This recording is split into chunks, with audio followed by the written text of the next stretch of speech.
Namba 8, sharti ya 8. Sharti ya 8 ni kwamba alhadru ay ashuhudu, kwa maana ya kwamba mtu awe alla yakuna almar'u ala safari. Mfungaji atakiwa awe ni mustawfinu, awe ni ambaye ametulia katika mji wake, awe si msafiri, kwa maana kwamba sio msafiri.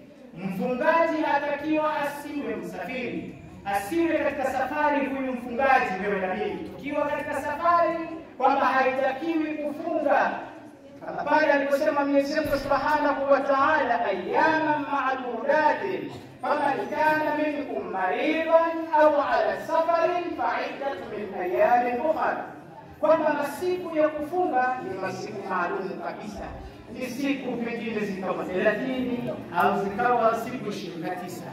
Hizi siku hizi za kutekeleza ibada hii, mfungaji asiwe mgonjwa.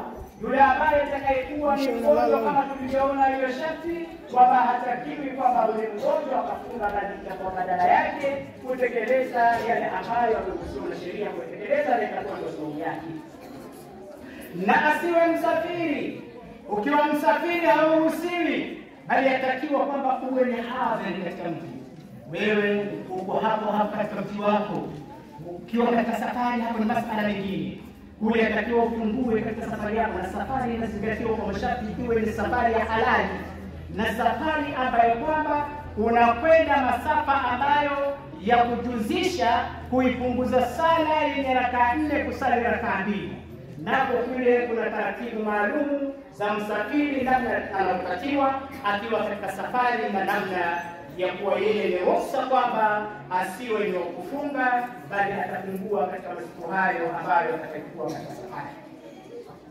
Namba 9, asihatu ni mzima, kwamba uwe mzima wewe na mimi katika kutekeleza ibada ya kufunga, tuwe wazima na afya njema kabisa. Afya njema, usiwe kwamba katika kule kufunga kusababishia matatizo, tuwe na afya zilizokuwa njema. Na namba 10, al-qudratun ni uwezo wa kuitekeleza ibada hii kwa ujumla, kuanzia mwanzo wa mwezi mpaka kumaliza mwezi mtukufu Ramadhani, na kuwa katika ibada ya funga tuliyokuwa nayo. Hizi ni moja katika shuruti ambazo, ni moja katika sharti ambazo ni wajibu wako na wangu kuzitambua tunapokuwa katika utekelezaji wa ibada ya kufunga hii tuliowajibishwa na Allah Subhanahu wa Ta'ala, na Bwana Mtume sallallahu alaihi wa alihi wasallam akafikisha mafunzo haya. Alitufundisha na maimamu wetu wakafundisha, hata Imamu Sahibu al-Asr wa Salam atakapodhihiri atakuja kuendeleza mafunzo haya na taratibu hizi za kutekeleza ibada ya kufunga tuliowajibishwa na Allah Subhanahu wa Ta'ala. Ndugu zangu, ilamu anna sawma Ramadan qad furida fi Sha'ban, tutambue kwamba saumu hii ya mwezi mtukufu wa Ramadhani ilifaradhishwa katika mwezi wa Shaabani. Mwishoni wa mwezi wa Shaabani tunapoingia mwezi wa Ramadhani, ndio iliwajibishiwa pale kwamba ni wajibu sisi kufunga umma wa Bwana Mtume sallallahu alaihi wa alihi wasallam. Hiyo ilikuwa ni mwezi wa Shaabani mwaka wa 2 Hijiria, ambayo somo iliwajibishwa kwa Bwana Mtume sallallahu alaihi wa alihi wasallam. Wajibu huu washuka kutoka kwa Mwenyezi Mungu, ya ayyuhalladhina amanu kutiba alaykumus siyam kama kutiba ala alladhina min qablikum la'allakum tattaqun.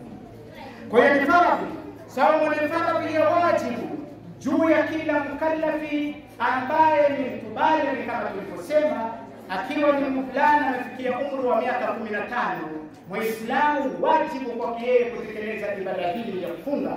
Na kama ni upande wa wanawake, akiwa na umri wa miaka 9, ni wajibu kutekeleza ibada hii ya funga tuliyokuwa nayo. Hivyo basi, hii ibada ya kufunga ni lazima kama ilivyokuwa wajibu kutekeleza ibada ya sala na ibada ya hija na ibada ya zaka. Yaani wajibu wa kufunga ni kama wajibu wa ibada ya sala tulivyowajibishwa na Mwenyezi Mungu kutekeleza, na kama ilivyokuwa wajibu wa zaka tulivyowajibishwa na Mwenyezi Mungu kutekeleza kwa wale ambao wamefikia viwango katika mali walizokuwa nazo za kuzitolea zaka.